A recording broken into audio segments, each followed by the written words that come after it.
Welcome to Buddha at the Gas Pump. My name is Rick Archer, and my guest this time is Mark Landau. Mark is an old friend of mine. I first met him in spring of 1971 when I was teaching a course in Transcendental Meditation in Westport, Connecticut, and Mark came in to learn. And he immediately impressed me by the fact that before he had even learned, he was asking me how to become a teacher. And he ended up doing that in fairly short order and went on to become Maharishi Mahesh Yogi's personal secretary and have all kinds of experiences, which we'll be talking about during this interview. And recently, Mark has written a nice book, which I just read, called I Love You and Forgive You. And I'm sure he'll want to talk a lot about that. So welcome, Mark, and thanks for doing this.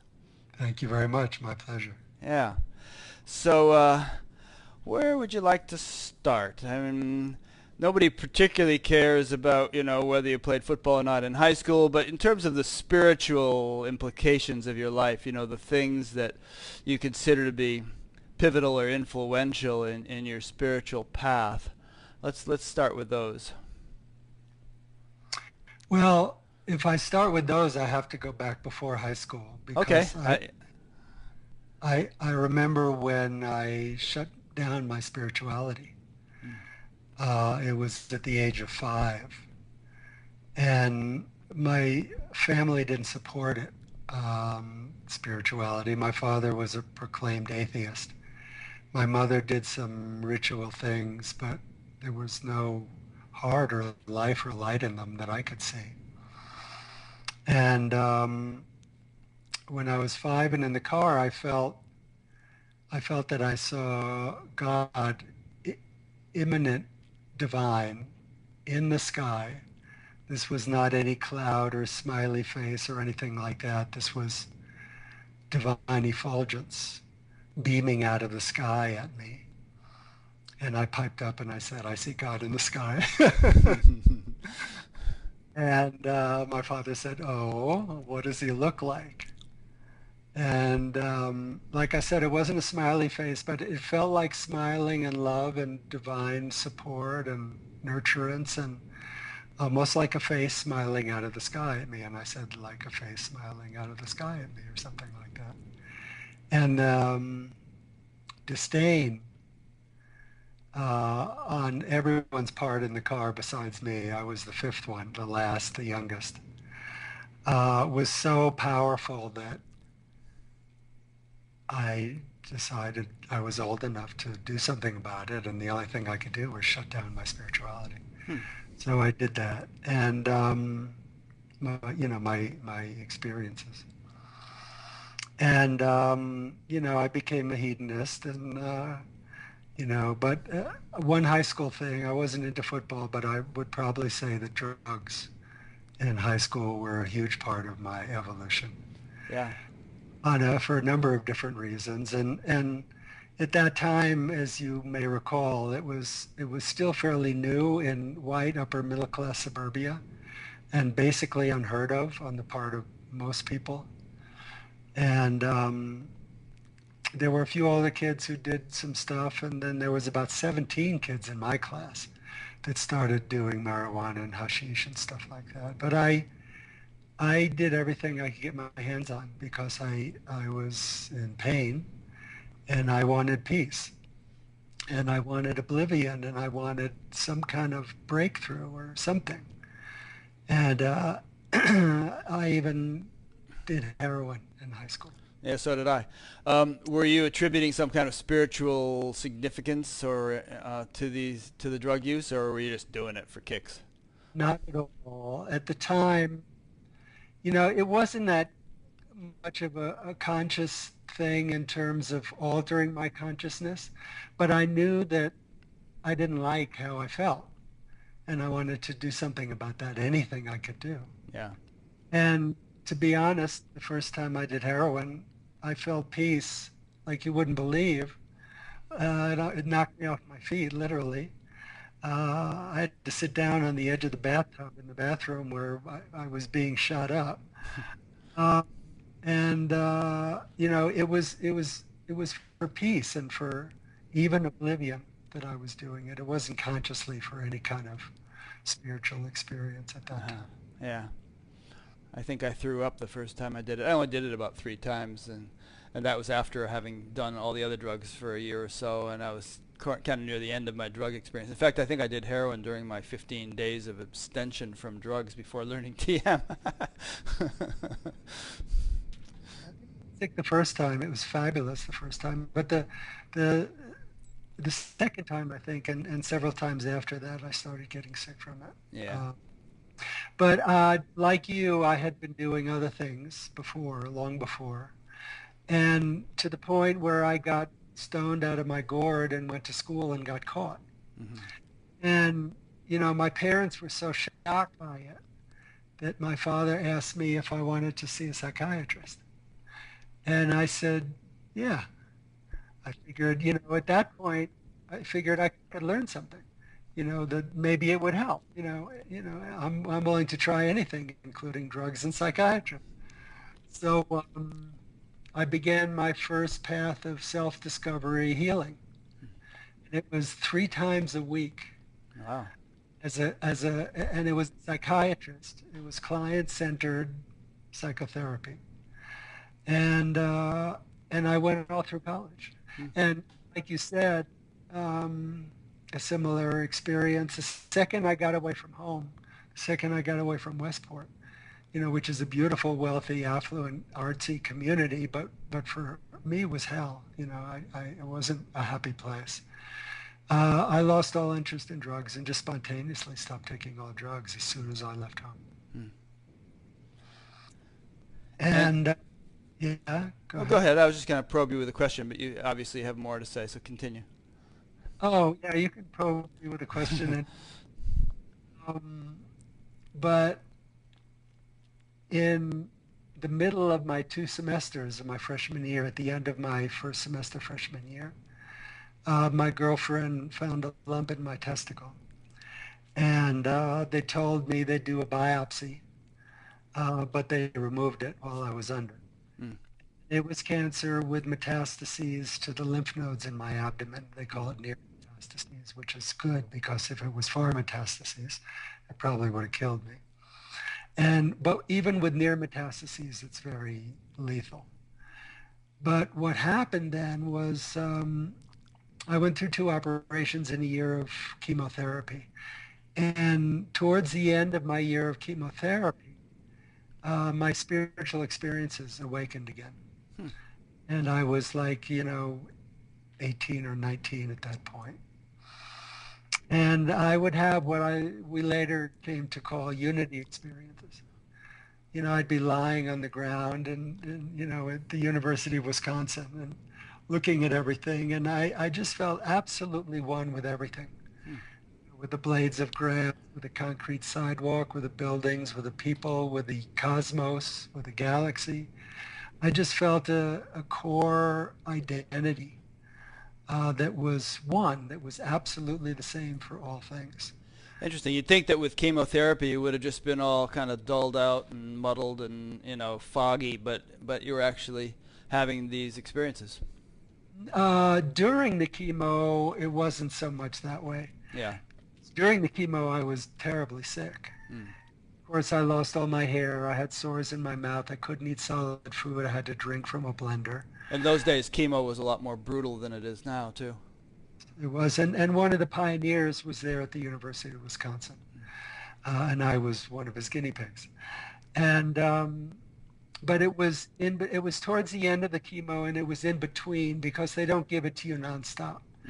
Give it to you for like 3 weeks or 4 weeks or whatever, and then they stop for a few weeks, and then they give it to you, and then they stop. So it was in between mostly the sessions because during the sessions I was just too ill to be spiritual much. Towards the end I did, and I didn't start seeking a spiritual path, but I started taking better care of myself. I started working out. I started eating better. And for the first time in my life, I started seriously studying. And things continued from there. I graduated. I love things like philosophy and art history and mythology and foreign literature and things like that. But because I liked my psychiatrist in college and I thought I wanted to help people, um, and I thought it was helping me at the time, and it was, in a way it was, I decided I wanted to become a psychotherapist. So I made a very wise decision to take a year off after college, but towards the end that year, I began to think, well, what the hell am I going to do for a year? So I wrote to 10 schools saying, can I apply at this late date? And only one wrote back saying yes, and that was Vanderbilt University in Nashville, Tennessee, which is a fairly good school. And so I applied, and they accepted me, and I got scholarships and decided to go. And as soon as I got there, I felt totally trapped. I didn't like it. I didn't like what I was studying. I wasn't with a therapist anymore. That stopped when when I finished undergraduate school. And the only thing I could think of doing, in the state that I was in, was heed Timothy Leary. Yeah. And, uh, Tune in, turn on, drop out. Tune in, whichever way it goes, and Yeah, drop out. turn on, tune in, drop out, I think it was. And so I did. I had taken LSD once, but a small dose at night by myself. And it hadn't, been a great experience. And I thought, well, I need something, and maybe that'll do something for me. And I think at that point, there was the idea that it would somehow create a kind of if not a spiritual breakthrough, at least a psychic or mental or emotional breakthrough.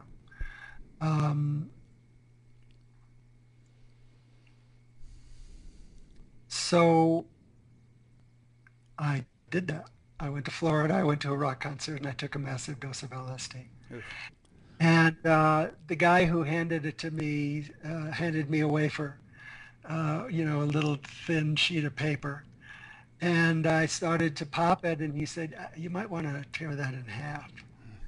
And I said, not me, thing. And it put me over the edge. I'm very sensitive. I've always been hypersensitive about many things. And borderline, I would say, borderline, all kinds of things. Borderline bipolar, borderline autistic, I would say. Certainly depressed, borderline depressed, if not downright depressed.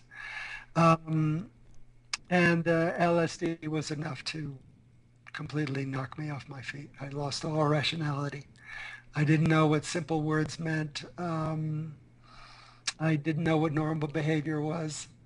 I didn't get violent, like a lot of people do. For me, it actually was spiritual in its experience.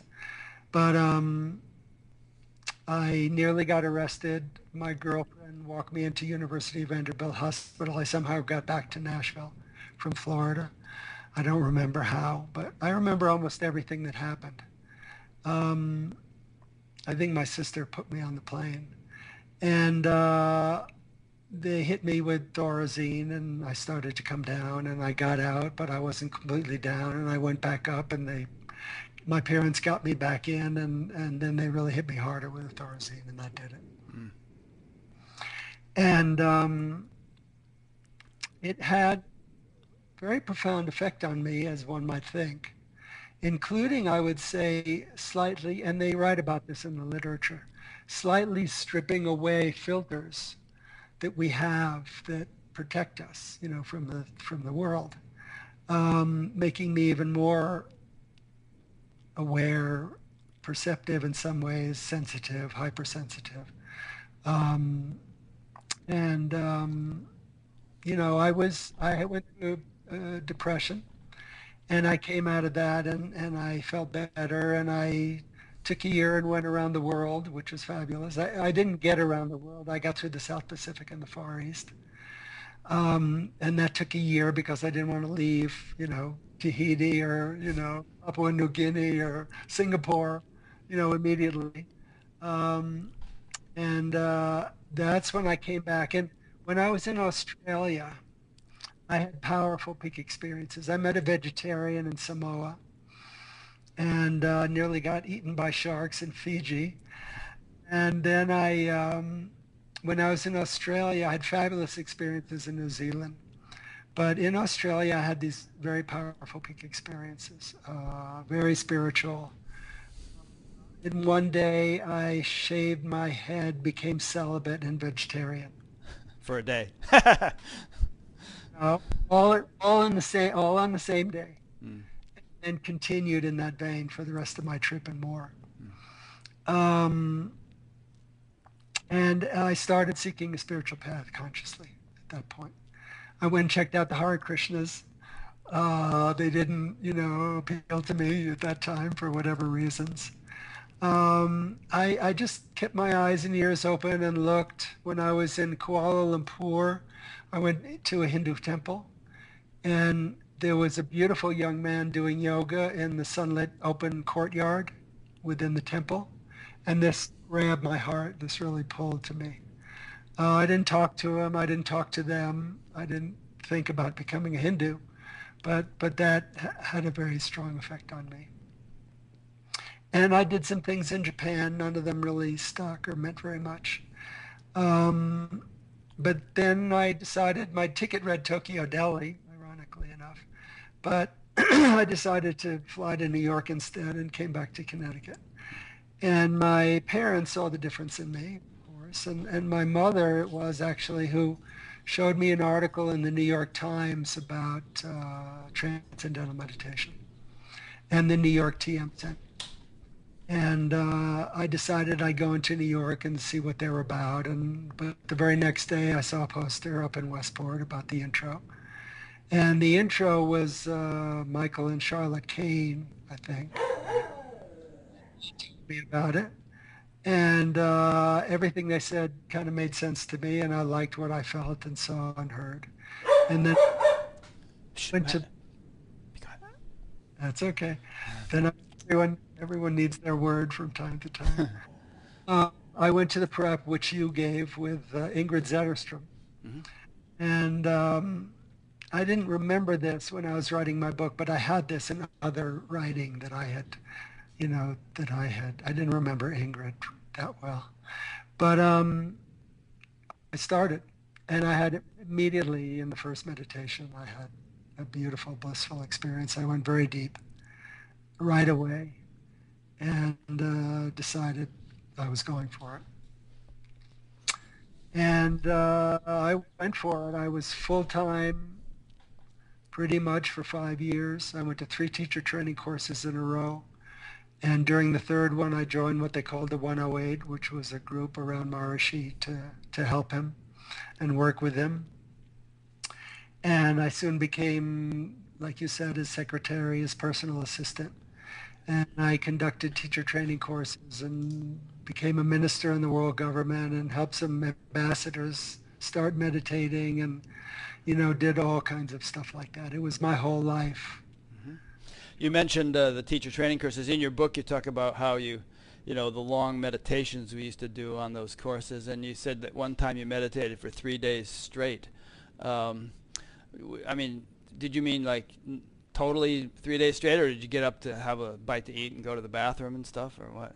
They put food outside our door. I Mm. didn't eat very much for 3 days, but I did eat a little. I had to get up to go to the bathroom for a little bit of time. I think I might have gotten a few hours sleep at the most. Mm. Um, but the rest of the time I was sitting and meditating. Yeah. So you mentioned a lot of interesting experiences in your book that you had with Maharishi, and I thought it might be interesting to discuss some of those, just because a lot of people who are listening to this may have a TM background and others not, but he was quite a character, and and there were some.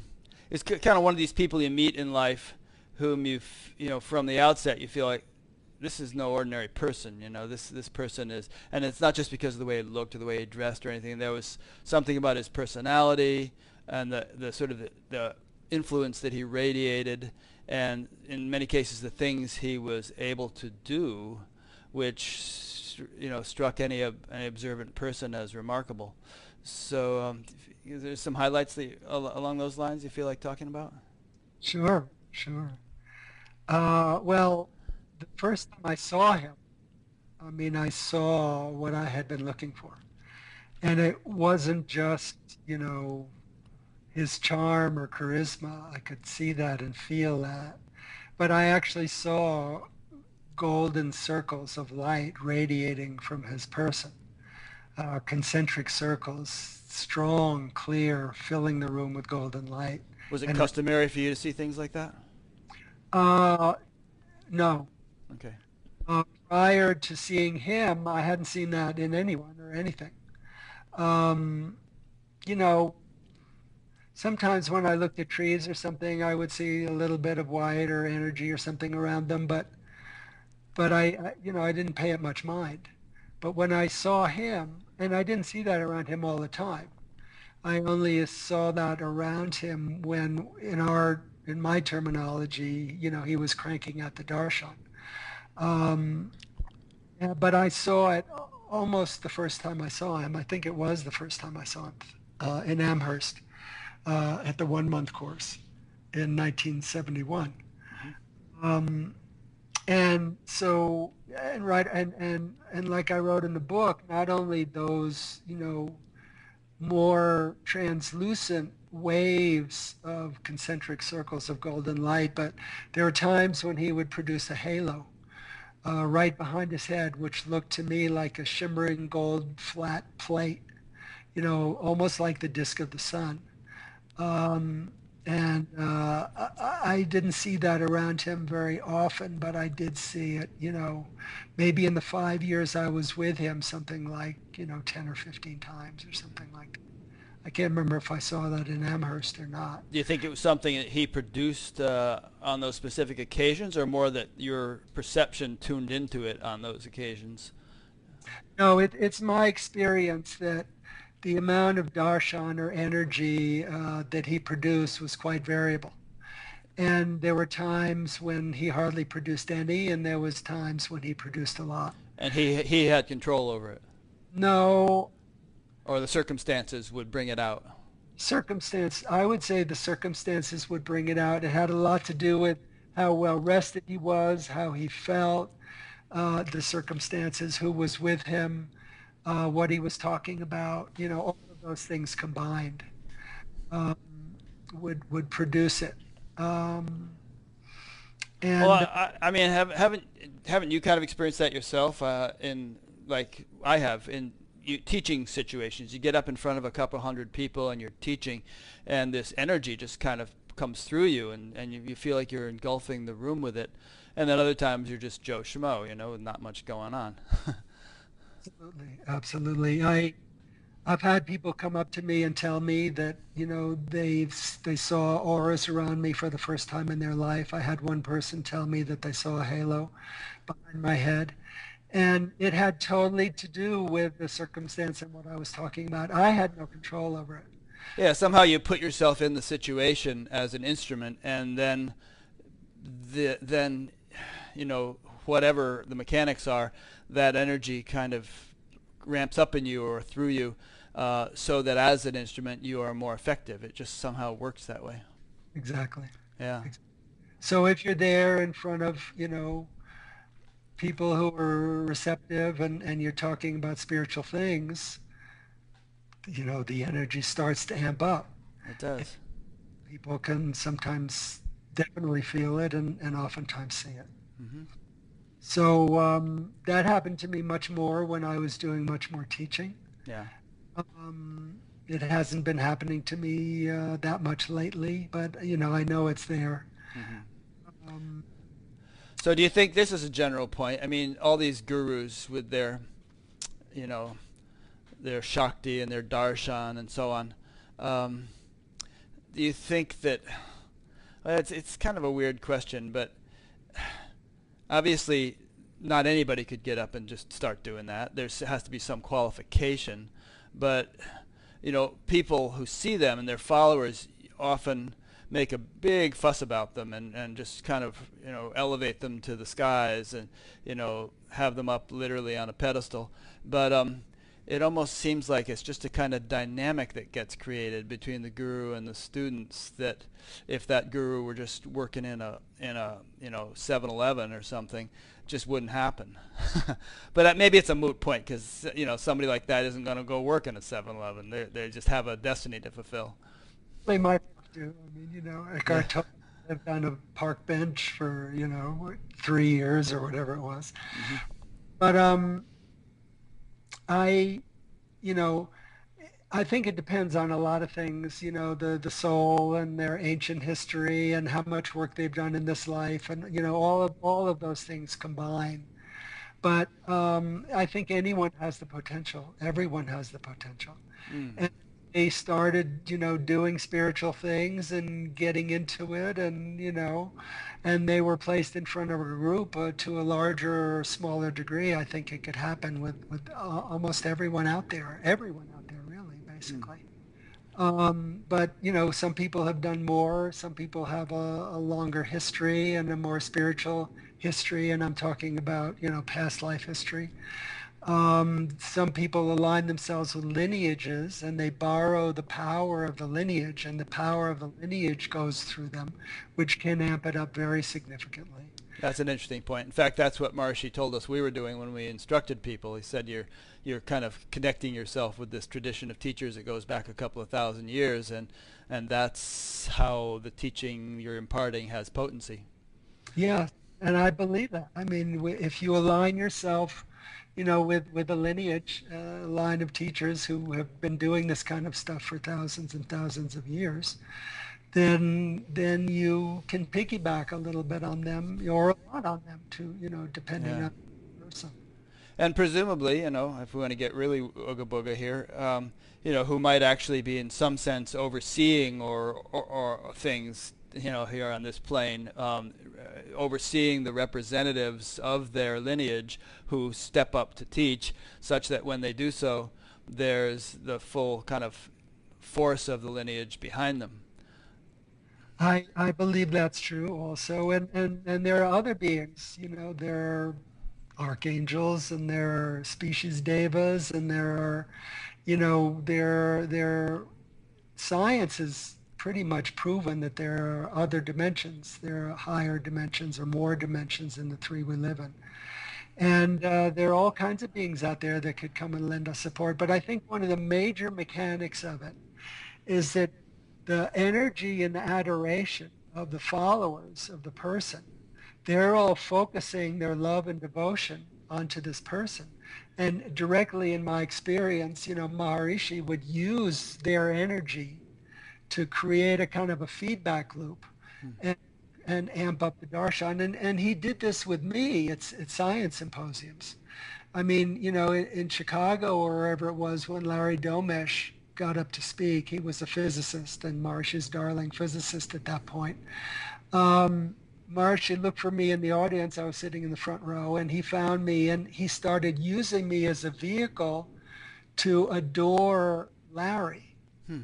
and to create a kind of aura around Larry so that Larry would be more charismatic. And I was happy to lend myself for that purpose or whatever other purpose Maharishi wanted me for. I was into serving at that time and totally into the whole thing because I thought we were saving the world. And, there are mechanisms that can be invoked or utilized directly that can amp this up as well. Yeah, I wonder if that's what's going on with Amma, the hugging saint. I mean, she just sits there for hour after hour hugging people, and everyone feels like she's just pouring out all this energy. And she says it's because she's connected to this kind of, universal generator, absolute field of unbounded energy, and so she's not going to be depleted. But I wonder if there's some kind of feedback loop, as you're saying, where the adoration that people shower on her somehow charges her batteries and comes and enables her to have it come back to the people. I believe that's true also, and I believe that I've seen that in action. I went to see her when she was here, and there were, people who were close to her standing on the sidelines, adoring her, with all their heart. And I could actually see energy pouring from them into her. Mm. And it creates a symbiosis. It's not just a feeding or a vampirism or anything. Right. it's a gestalt. It's a holistic kind of thing that feeds and generates, love and devotion in everyone there. So it's a positive thing in a way. But the sad thing about it for me is that it's led a lot of people to believe that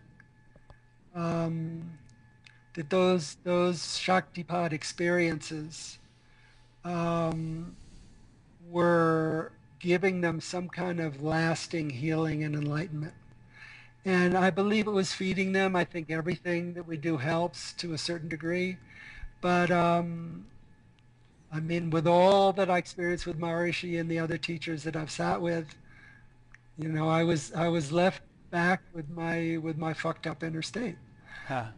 And I think I made progress, but as powerful as the darshans, the Shakti, and the golden light, and the glory, and all of it was, it didn't end up doing what I felt I had the need of. So you didn't think there was any cumulative influence, like for all the meditations you did, for instance? Obviously, the effect of a single meditation wears off, but isn't there some kind of cumulative effect, just as practicing the piano? You do it every day, and gradually over time you get to be a pretty good piano player. Oh yes, absolutely. There was a cumulative effect. I mean, I made progress. I had huge breakthroughs and epiphanies. I had profound spiritual experiences. I had insights. All of these things were cumulative and helped. But at the end of the day, I would say that, I would have periods of grace, periods where I felt like I was enlightened. And sometimes they'd be like, weeks or months on end. But then, if I were to sum total everything, I would say before this more recent thing happened to me, it was more like 85%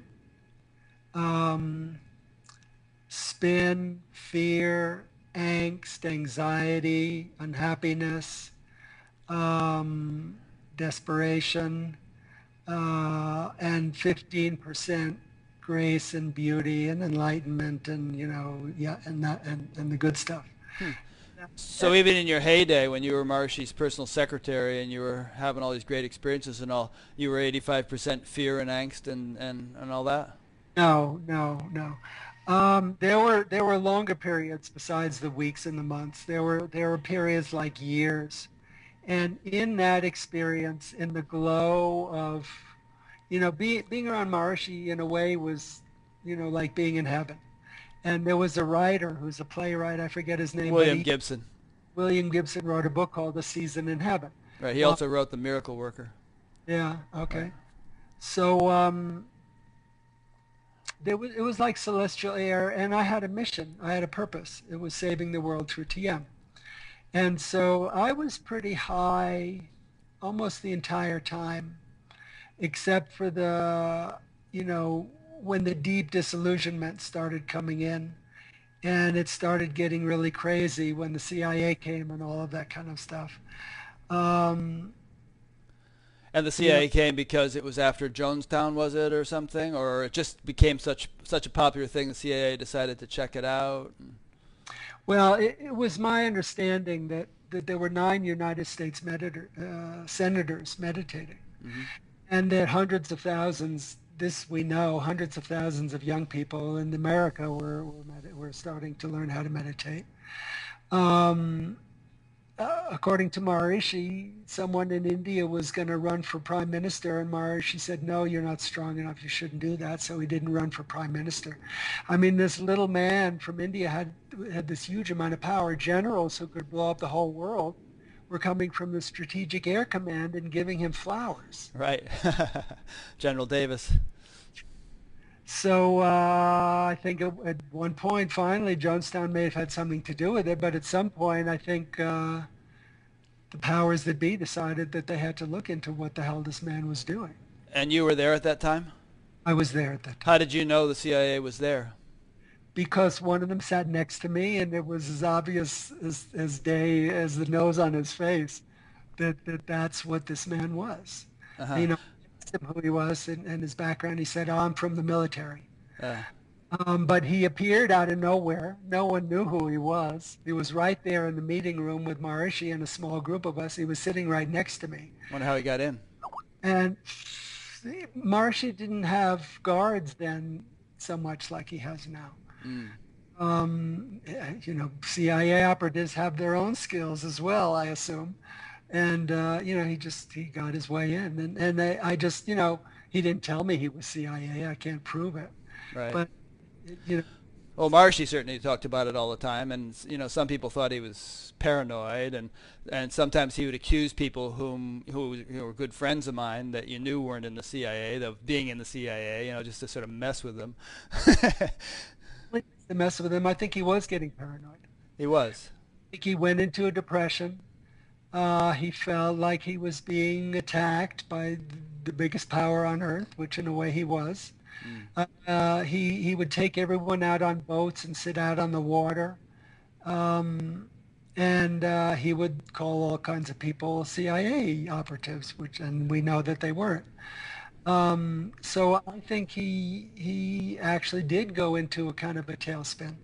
He also thought that when accidents happened to him, that there were some kind of demonic forces responsible. Like he had a helicopter crash one time, and he got a car accident one time, an electric shock from a faulty tape recorder, and all these things he felt were some kind of dark forces trying to oppose him, and he would go into seclusion for a while after these events. Yes, and that's when the whole seclusion thing started happening. And eventually got to the point where he wouldn't see anyone in person. He'd only see them through television camera. Right. He'd have to be in a completely different room. So before we get into the disillusionment phase, is there anything more kind of like really flashy? I don't want to just entertain people with flashiness, but I want to, it's like I think you and I both agree that Maharishi was a remarkable man, and we're very grateful for the blessings that he bestowed on our lives. But he was a paradoxical man, and some would say hypocritical. There were aspects of his personal life that just didn't jibe with his public image, even today I'm scratching my head thinking, he was so awesome in certain respects, and yet he did this, this, and this. And it's, I suppose Ken Wilber's principle of lines of development helps to explain it, where you can be extremely advanced along certain lines and yet relatively undeveloped along others. It's one explanation anyway. But before we get into perhaps some of that, is there anything else by way of, really kind of amazing experiences you had during that period? There were, and of oftentimes subtle perception, my own subtle perception.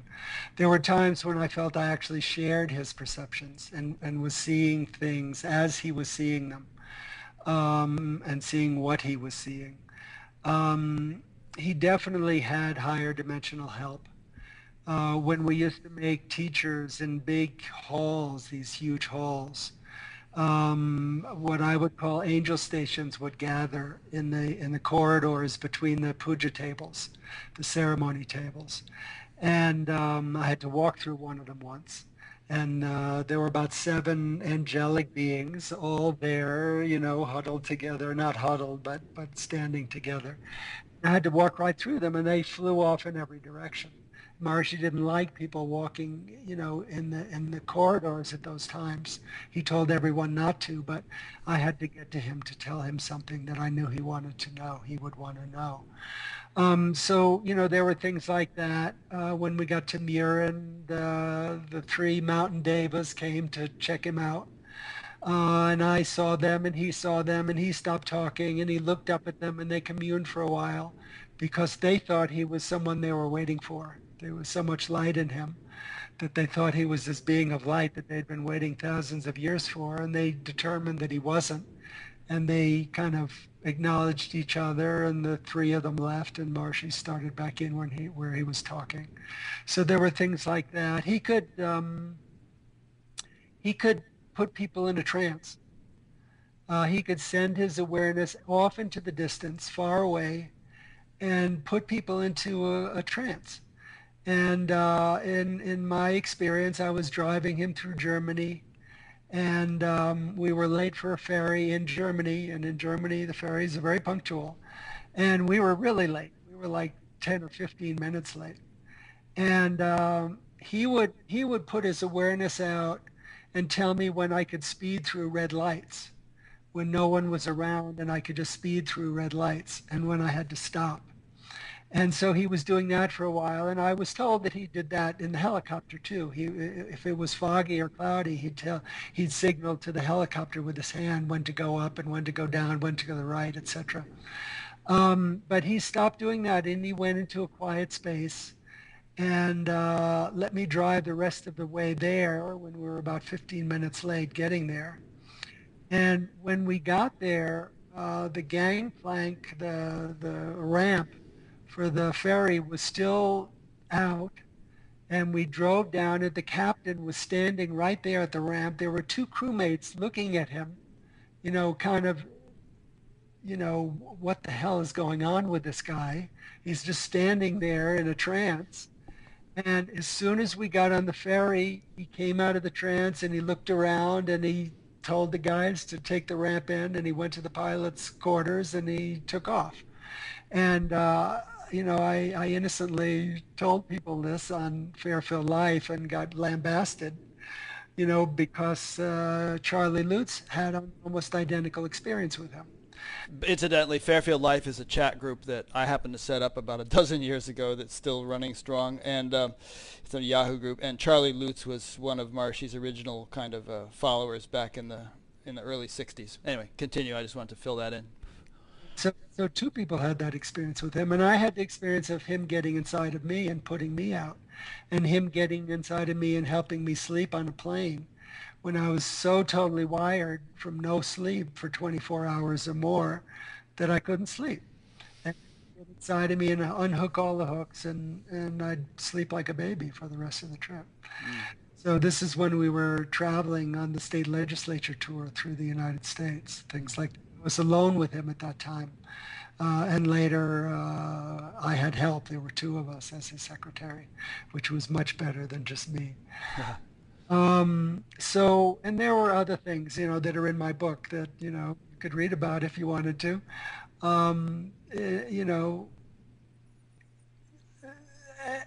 My favorite story involves snakes, but I wasn't there. I heard it directly from two different people that I respect and trust. But according to them, I won't say the long of it, I'll say the short of it. A woman, came to the first teacher training course, not having heard that it had been postponed. And Maharishi and Tatwala Baba were in the only building there that was lit, and it was nighttime. This is in Rishikesh, India. And Yeah. Tatwala Baba was a saint who lived in that vicinity. Right. They were having a snake confab because the person who bought the land, unbeknownst to him, I guess, the land that they bought for Maharishi's ashram was snake infested. And there were hundreds of snakes on the floor in this little hall. And there was a king cobra waving in front of Maharishi, and Tatwala Baba and Maharishi sitting there. And in walks this woman from Germany, and Maharishi says, just sit down, they won't hurt you. And she finds a place where there are no snakes, where she can sit on the floor. And this goes on for a while, and then all of a sudden, at one point, the king cobra goes down on the floor, slithers out, all the other snakes follow him, and they're gone. And supposedly thereafter, there were very few snakes ever bothering people or seen on the property. And it's just that, the place was snake infested, and Tatwala Baba and Maharishi and the snakes got together, and maybe the species deva for the snakes, who knows, and got the snakes to agree to leave. Yeah, I heard that story. Huh. Cool. So, alrighty. Well, feel free to tell more of these types of stories if you like, but then, you eventually left, and you mentioned the word disillusionment, and so tell us a little bit about that phase, if you wish. Yeah, he, as you know, told everyone to be celibate, including TM teachers who were married. Yeah, and hang on one second before you say this. I've been thinking about the fact that we might talk about this, and I just want to say these are aired in Fairfield, and a lot of people watch them around the world. Many people who are into TM, and I just want to kind of caution you that at this point, Mark and I are probably going to discuss something which you may find shocking. And I want to invite you to disconnect if you don't want to hear it, because I don't think it's anybody's desire to shatter anybody's faith abruptly. And if I had heard this sort of thing, I did hear this sort of thing throughout my years in the TM movement, but I didn't believe it until about 10 years ago. I, haven't even told this sort of thing to my own sister, who's still in the movement. I just feel like it's not my place to foist disillusioning information on anyone. And there's plenty of good that the TM movement has done and is still doing. I mean, the David Lynch Foundation is doing marvelous things with PTSD sufferers and inner city school children and all kinds of people who are suffering, relieving tremendous suffering. So I have the utmost respect for all that. And what we're probably about to mention is just it's one of those conundrums, and it's not uncommon among Indian gurus who came to the West. So be what it is. I don't claim to fully understand the paradox, but go ahead, Mark. Okay. As his personal assistant, I lived in the room next to his. I brought him his food and his clothing. I organized the people who came to see him. When he wanted to see someone, he told me to go and get them. So oftentimes in the evening he would want to see women, and I'd go and get them. And sometimes I would walk in on him and see that something was happening between him and the women that was more than simple camaraderie. They weren't just reading poetry to him. I didn't see what some of the skin boys saw, Skin boy is just a euphemism for personal secretary, the position you filled. And it was called that because they carried his deer skin around and put it on the couch before he came in to sit down. So anyway, continue. I just defining terms that you throw out that people won't understand. Thank you. It became, towards the very beginning, it became obvious to me that he would drool over attractive young women. I mean, I could see that in my first teacher training course. And, I drool over beautiful young women sometimes myself, or have done in the past. So, we're all human beings. We all have bodies that have certain responses, et cetera, et cetera, et cetera. But you weren't claiming to be a life celibate nor advocating it for others. Exactly. And there's the rub, if you will. And so the more I saw, the more I began to question and not feel so great about what was happening. And it wasn't only sex. And I would like to say this. I think he was celibate until Judith Burke, and I'm going to explain who Judith Burke is, or maybe one woman before her. But we think it's Judith.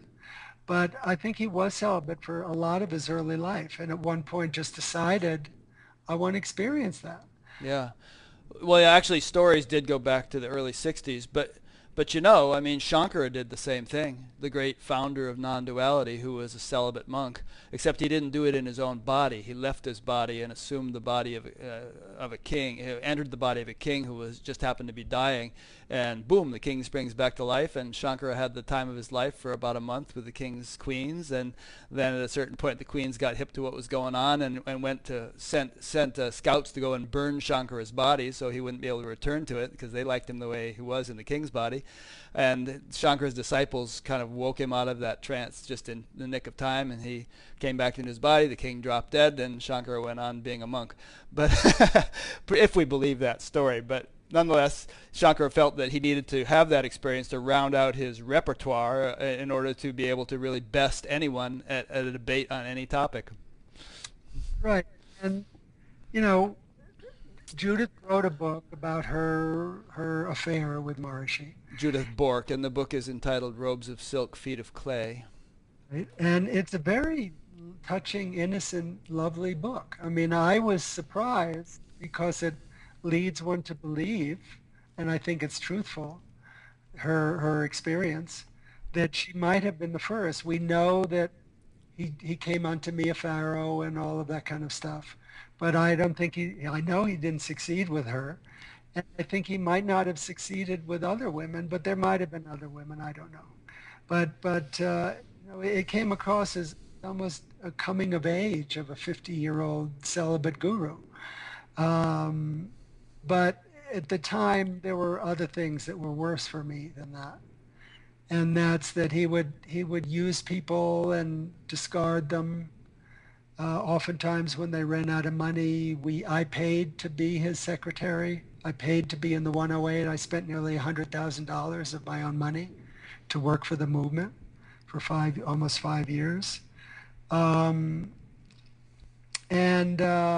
he had disdain for his followers. And it seemed to all be coming down more and more to power and money. And sex, like the same thing that motivates, most of the human race. um, all of those things began to not sit well with me. And on the one hand, I wanted to get closer to him than ever because I felt that I could. And on the other hand, I wanted to leave. And I told someone that. I told, certain people that I was almost out of there.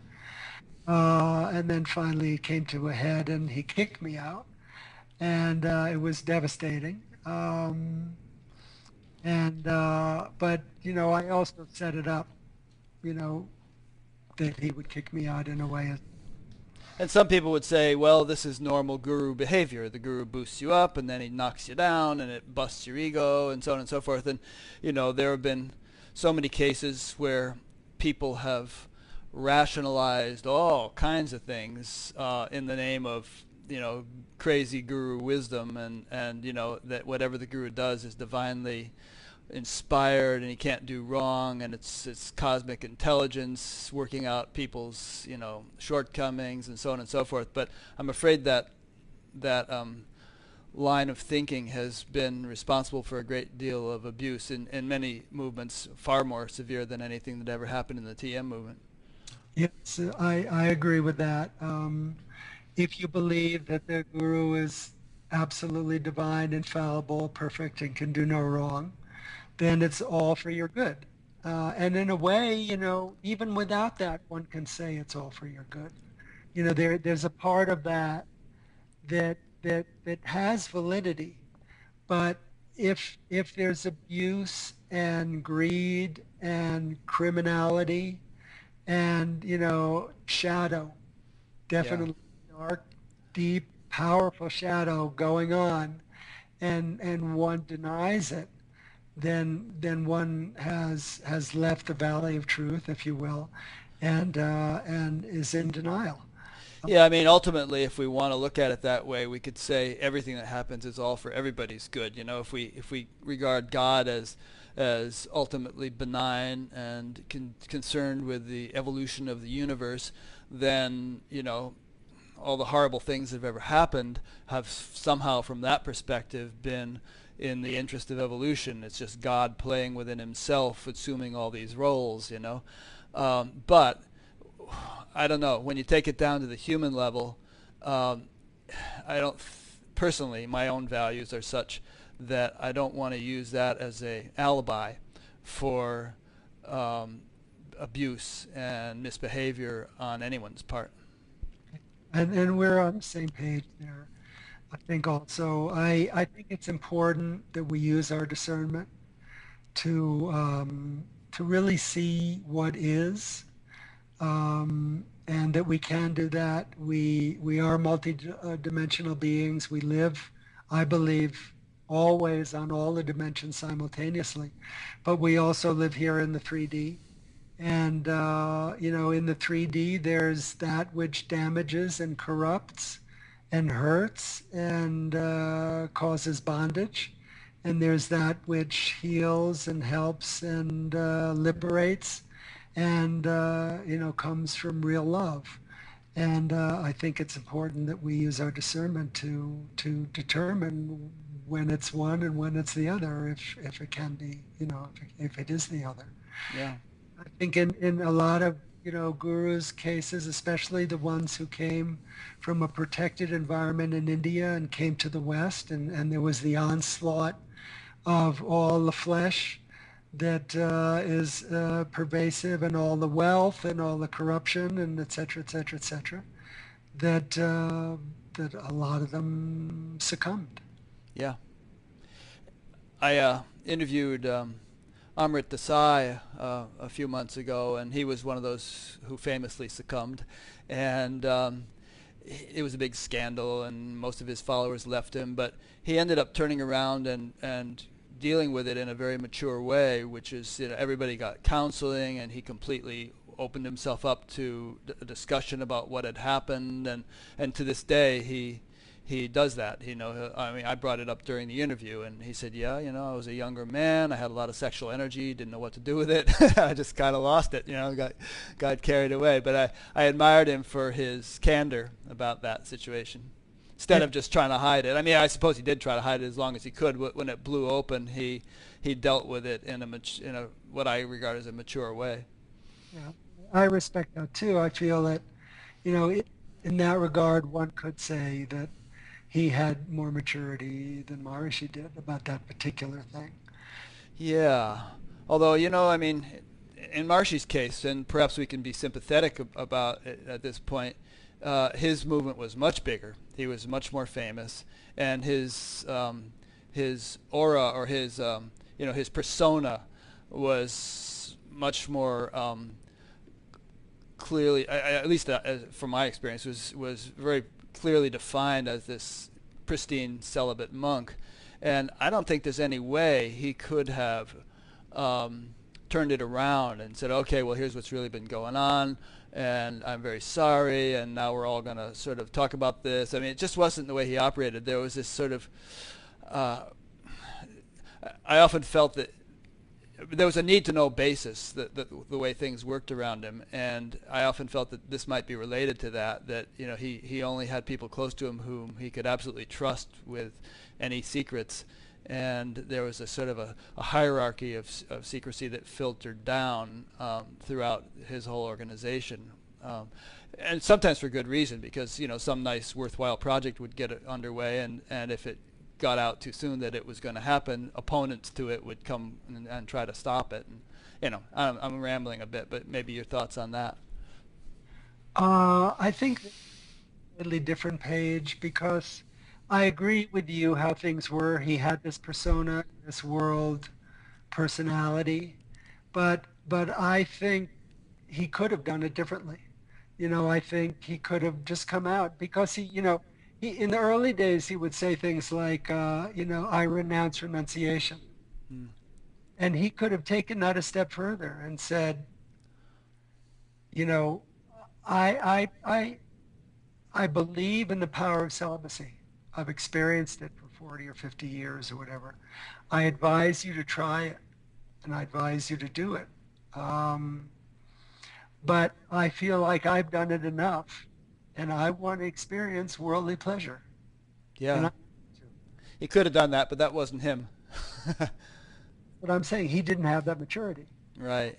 I heard that he once said to Jerry Jarvis, who was one of the top leaders of his movement, that as a younger man he had been convinced that a monastic lifestyle was essential, if not highly conducive to gaining enlightenment, but he later realized that he would have gotten enlightened however he had lived his life, and had it to do over again, he might have been a married man.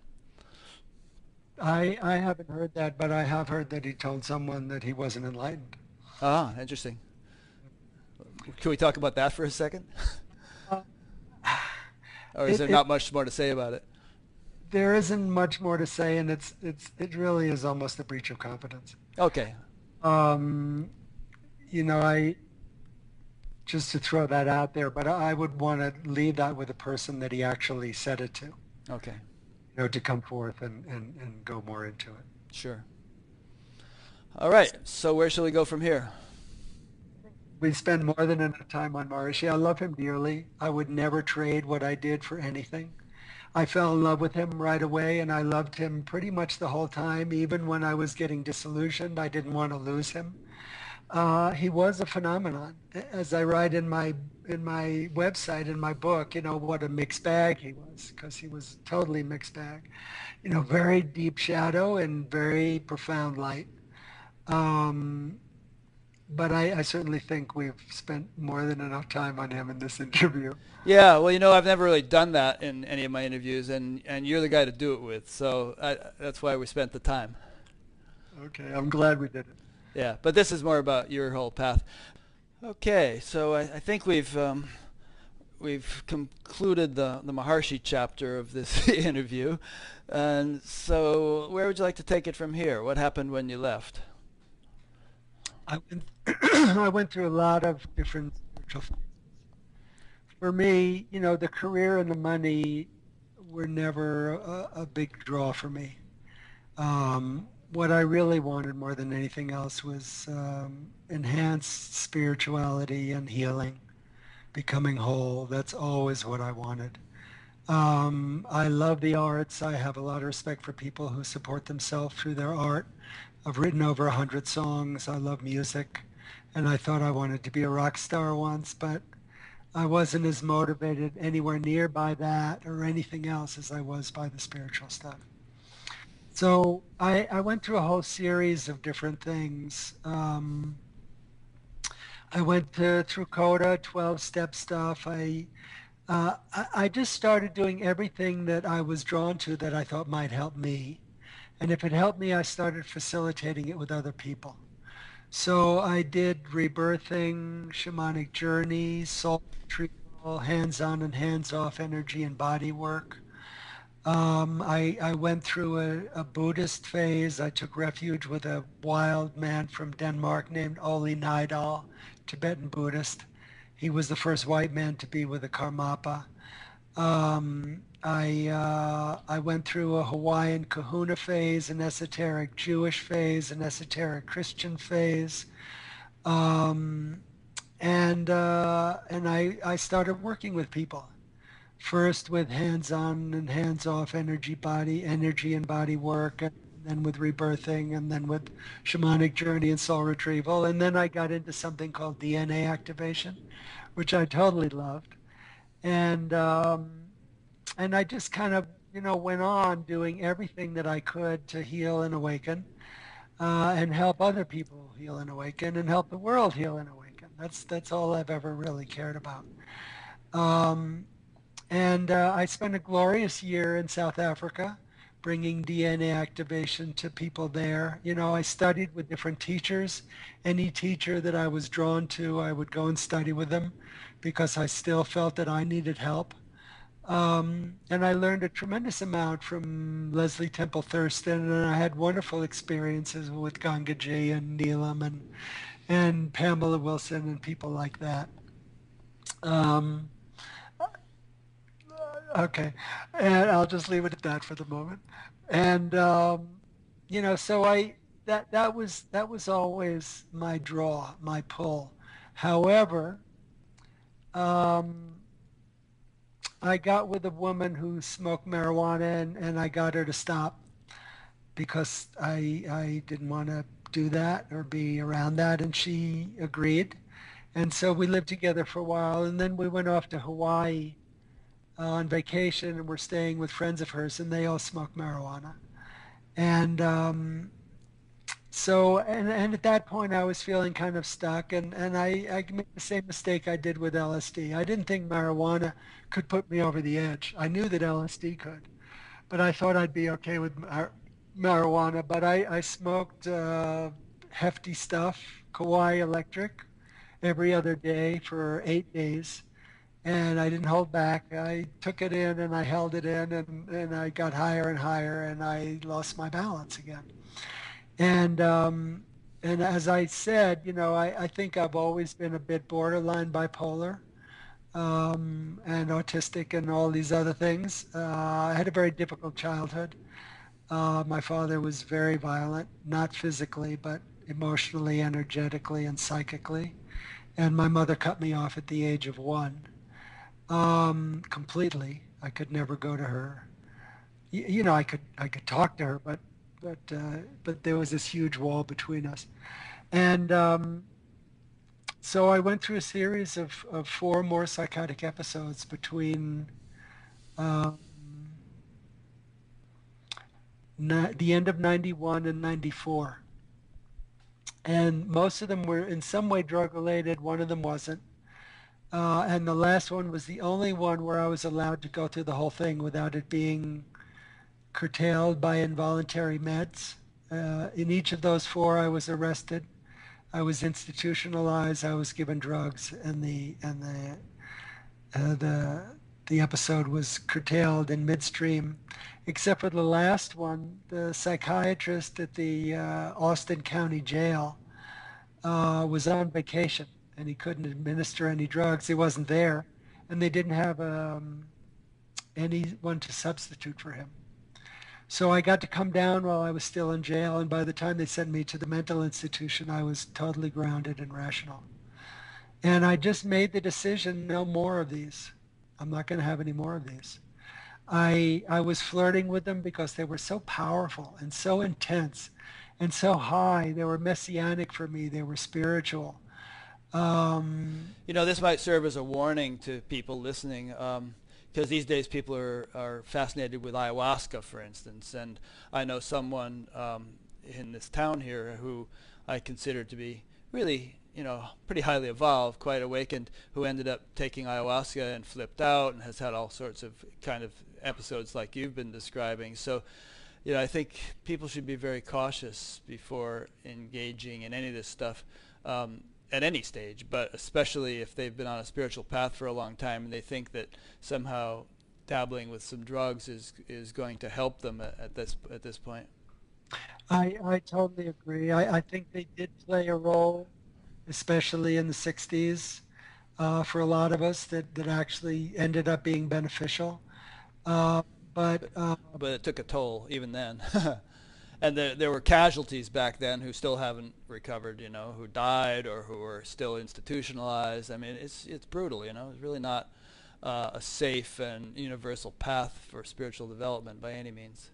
Totally, and I totally agree with that. I would not recommend it. But, I know there will be people drawn to it and they'll do it. Yeah. And that's everyone's prerogative, I believe. But it certainly knocked me off my feet. Yeah, I have a book here which I haven't read yet, which was sent to me by a David Gersten, MD, entitled "Are You Getting Enlightened or Losing Your Mind? A Psychiatrist's Guide for Mastering Paranormal and Spiritual Experience." And flipping through it, it looks like he's encountered a lot of people who are spiritually inclined, but there does seem to be, in many cases, a fine line between, spiritual unfoldment and insanity. And in fact, I think, and as you and I have both observed, a lot of times intense spiritual unfoldment can trigger insanity. So there's a kind of a glue or a shell that holds us together, and we, in a way, we want to get rid of that because we want to be open and unbounded. But if it's not done in the right way, artfully, carefully, we can. It has served its function, and that when if it's no longer there, we can be, totally nuts. Yes, I agree. And the fine line, or even the connection between spirituality and insanity, is written about in the literature. It's recognized. It's written about, and there are similar experiences that can occur in both realms. But I totally agree with you. I don't recommend drugs as a spiritual path. Yeah, and even non-drug paths, one should proceed with a fair degree of caution. You remember Maharishi's teacher used to use the motto "safety first." You can put yourself over the edge, like we experienced back in Mallorca with those long meditation courses. There were a lot of nutcases, a lot of people who totally flipped out doing that much meditation. Yeah. And I put a little bit of that in my book. One of my first roles in helping Maharishi was to monitor and help one of the men who had cracked. Yeah. Train all that meditation. I did a little bit of that too. There were people who had to be sort of locked up in a room and just watch 24/7 because they were so so nutty from doing too much meditation or whatever. I didn't have to do that with him, but I had to accompany him everywhere he went and make sure Yeah. that he was okay. So definitely we're working with deep, powers, deep energy, deep psychic shadows. But I believe I believe that there were shadows in Maharishi and shadows around the TM technique itself. Hmm. And I think there are techniques which have no shadow or less shadow. Interesting. We'll have to hear about those. But when you said that just now, I was reminded of something that you said in your book that I wanted to ask you about, which is that I think you said at one point that you feel now that the emphasis on self-realization or self-actualization is misguided. Remember that? And what did you mean by that? Remember it very well. Yeah, to say it more precisely, I believe that trying to go straight for self-realization, that's misguided. Um, Enlightenment and enlightened being have become such parody words now that I don't like to use them even at all. But I think we all know, kind of generally, we have a consensus of what we mean by enlightenment or self-realization. And it's my experience over the last nearly 50 years now, 49 years, that that in people going straight for self-realization, straight for enlightenment, that it's created this huge industry, it's created this huge quagmire, it's created a tremendous amount of dependency on spiritual teachers and groups and dogmas and paths, and it's created a lot of disappointment, disillusionment, psychosis in some cases, and misunderstanding, and that the best thing that we can go for now, which is along very similar lines but is different for me, is going for healing and becoming whole. Because I believe we can really do that now, and it's going to be easy. That we can really heal almost all of the shadow things inside of us, like we never could before, like I couldn't, with all the teachers I had and all the modalities I used and all the work I did with other people. I had huge progress, huge cumulative effect, like you said, but I didn't become healed or whole. I was still a mess. I still had all this shadow, and I was still totally ego run, and totally mind run by the mind, and not totally. I mean, I tend to use hyperbole, but like I said, 85% of the time. Um, and um, and what we really can do now, what millions of people can do now, is heal all that stuff, or a lot of that stuff, or enough of that stuff. So they flip that ratio on its head. Instead of 85% of the time in worry and angst and not so good, not so happy, not so wonderful, not filled with love, not feeling free, um, they're 85 or 95 or 98% or however much it is, feeling love-based instead of fear-based, freedom instead of constricted or contracted or bound. Love, joy, happiness, all the things that we talk about that, we associate with enlightenment, but that in going for self-realization, going for enlightenment, there's a term, spiritual bypass. And I think it's a valuable term, because I think spiritual bypass, like dependency, in the spiritual world, the New Age world, if you will, is pandemic. And people bypass the shadow, they bypass the harder work, they bypass, healing and becoming whole, to go straight for self-realization. And I think that if we just shift that focus, and we just let go of the demand that we become enlightened or self-realized, and just decide or utilize my technique or whatever as a way to heal and become whole, that's doable. That's infinitely more doable. And you don't need a group. You don't need a teacher. You don't need a dogma. You don't need a path. You don't need an ethnic tradition. You don't need a lineage.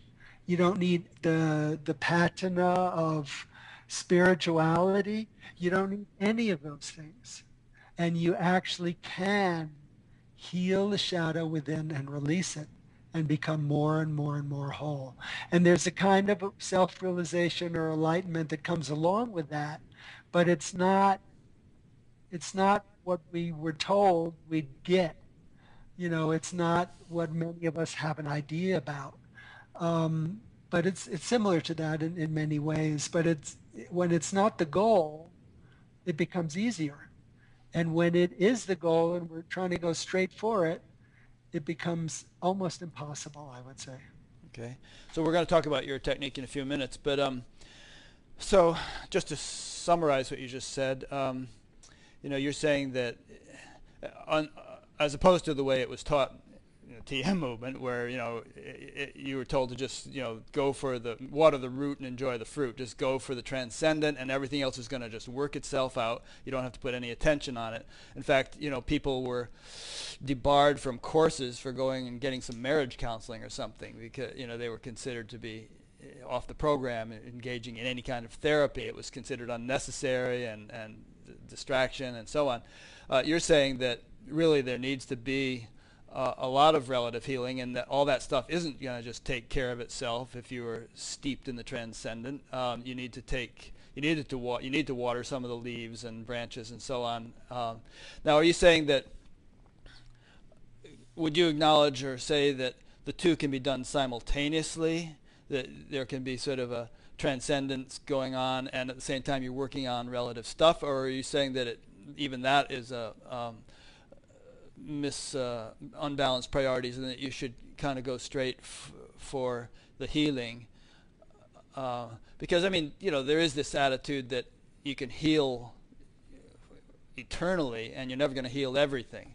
And that you really need to it's almost like there needs to be a little bit of spiritual bypassing, because you're never going to attain perfection in the relative. You have to sort of dive into the absolute. So go ahead and respond to that. And I agree with that in a sense, that the healing and the evolution doesn't stop. But it's my experience that when we let go of the demand and the desperation for enlightenment and self-realization, and we focus more in an unfocused way, in an easy way, in an effortless way, on the healing and becoming whole, that what can happen, and I feel this happened to me on the night of April 29th, April 30th, is that so much of the shadow, so much of the energetic, the infrastructure that holds us in bondage and distortion and limitation can get healed and released, that it revolutionizes our existence and we become a completely different being. Not just someone who's gone through a major breakthrough or an epiphany, but a completely different being, in that ratio has been stood on its head. And what we almost totally live is love fountaining through our existence, freedom, making us feel joyous and happy, more creativity, all the things Maharishi talked about in a way. You know, more allowing us to be fully who we are, or much more fully who we are. You know, or if we have to put percentages on it, instead of living 15%, you know, of our potential of who we fully are, you know, living 90% of who we are. And I believe that's quite possible, that's quite doable, and I believe that's what this time is for now. I believe that all that we've done over the last 5 decades, that all of the internet connecting the world, that all of the books and the techniques that have come out, I believe that there will be like popcorn, like Maharishi talked about popcorn people popping into enlightenment, but it won't be popping into enlightenment, it'll be popping into healing and releasing the stuff that holds us from fully living who we truly are and becoming whole. Well, isn't that enlightenment if you've been released from all the stuff that holds you, that blocks you from being who you truly are, and you have become whole? Aren't we talking about enlightenment, or is there something else here you're talking about?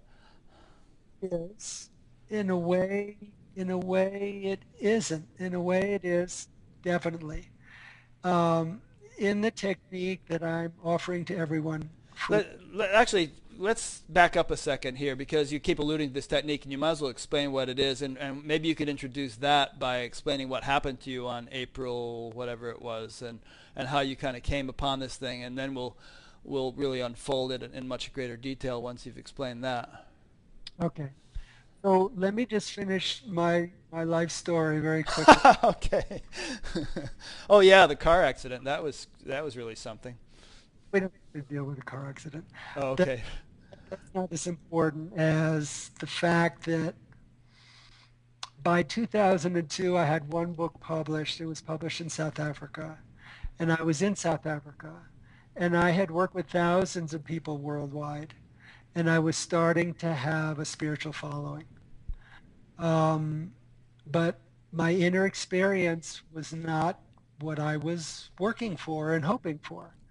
And the cognitive dissonance, the discrepancy between, the amount of anxiety and compulsion and fear that I was experiencing versus what I was talking about and promoting, it was too great.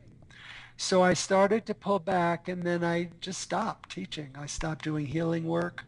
I felt that unless I were really living something laudable that I felt was really genuine and authentic and worth modeling to people, that I couldn't do that work anymore.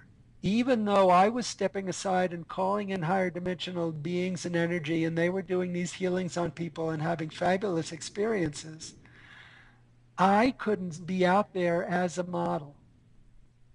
So I stopped. And by 2007, I even stopped my healing telephone circles. I stopped. I wish all teachers held themselves to that standard. Couldn't do it. I couldn't do it. I was living a lie. Um, and I knew that I felt that unless I were living something worth living, I wasn't going to be a healer or a teacher. Um, so that continued from, it started in 2002 when I came back from South Africa, and it culminated in 2007 when I did my last telephone healing circle. And I got regular jobs. And I decided that some people are just too damaged for this lifetime to become enlightened, to heal, become whole. It's just, some of us are just too damaged. That's just the way it is. And maybe next lifetime for me. Always before that, I was sure it would be this life when I was in the TM movement. Um, and then, I got a series of jobs and I got fired from my last one. I'm still a bit of a lunatic in some ways and not very happy. And I'm old enough to get Social Security, so I go on that. I'm lucky that I moved from Santa Fe to Los Alamos after the job I was working as an accounting manager for a high-tech consulting firm. And so I can get Section 8 housing, which is a kind of a subsidized housing, not physical units that are subsidized, but they pay for a large chunk of your rent, and food stamps. And so, instead of trying to get another job, which would have been difficult under the circumstances under which I was fired, I did that. And so I was taken care of. I wasn't out on the street. And I decided that I would come out of my isolation because I had become very isolated. I hardly spent any time with anybody except for in the work environment. I wasn't working with anyone, healing or doing anything like that, or talking about it. I wasn't in a group, etc., etc. So I just decided, okay, I can't get another job right now, or I don't want to get another job right now. I'm going to come out of isolation in some other way. And I think at that moment, when I decided to come out of isolation after all the work I did, and, you know, and yes, all the time I spent with Maharishi, I mean, for 5 years, I was stuck like glue to him. And when I was his personal secretary, it was almost like I was an appendage of his. But I think some kind of divine orchestration kicked in and just kind of guided me.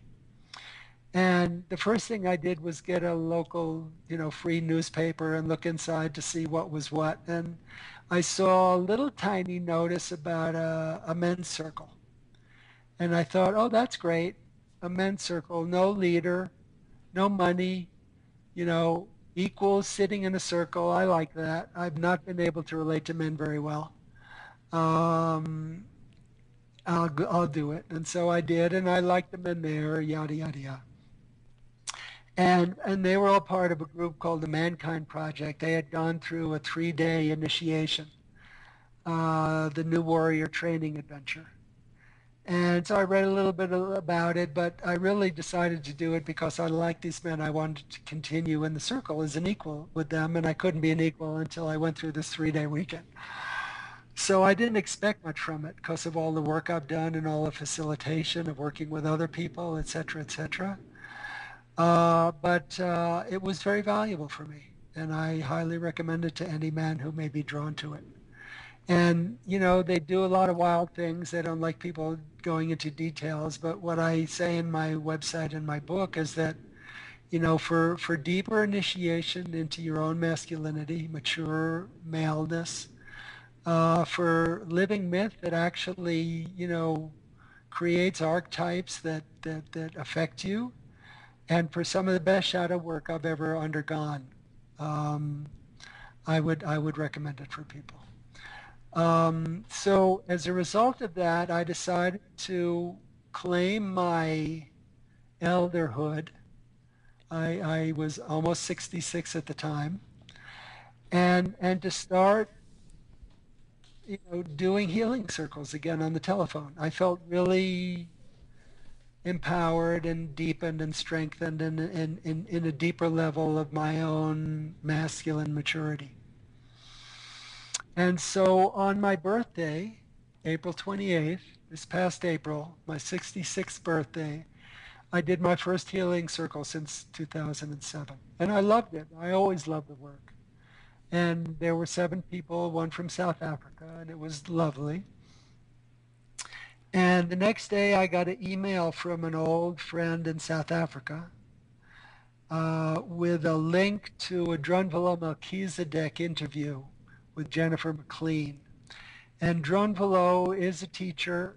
He's done a lot of Flower of Life stuff and Merkaba stuff, a lot of stuff with the Mayan calendar and with indigenous people and with Egyptian beings. And I like him. I was never drawn to study with him. I have friends who did. And I've known a lot of the stuff that he comes out with, and I've liked him. So even though I know about him and mostly what he says, I decided to listen to this live stream interview. It had just been done a few days before on the 24th. And for the first hour, I heard mostly what I already knew. But in the last 15 minutes, he said 2 things that went deep into me. And one was, he said that after the ascension, our hearts would know what to do. And then he said, he talked about a guy named James Hart, a psychiatrist or a psychologist who's doing healing work with Native American elders and chiefs in Canada, and getting fabulous results working with forgiveness and getting them to forgive everything about everything that's ever been done to everyone there.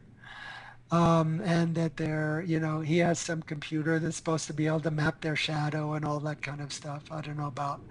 But just those two things, your heart knowing what to do and forgiveness. And I meditate every night. I meditate 3 times a day. And that night I sat to meditate like always. And I started working with something around letting my heart tell me what to do and forgiveness. And it started to form into a kind of a mantra. And I started to work with the words of the mantra, and then I refined it down, and I believed this was divinely inspired and I was being guided. I refined it down to I love you and forgive you. I love you and forgive you. I love you and forgive you. I love you and forgive you. And I didn't use it as a contemplation, trying to create love and forgiveness inside of myself. I use it as a meditation like a mantra. Just thinking the words, I love you and forgive you. I love you and forgive you. So you weren't considering who you were loving and forgiving or anything else. You're just saying it. I was just internally, mentally, silently thinking words. Hmm. I wasn't trying to point it to anybody or manipulate or control or do anything else. And it could just as well be pointed to yourself anyway as to anyone else. It was just sort of a universal, non-directed thing you were doing. Could go to anywhere it was needed. Hmm. Myself, others, wherever, I wasn't trying to direct that part of it.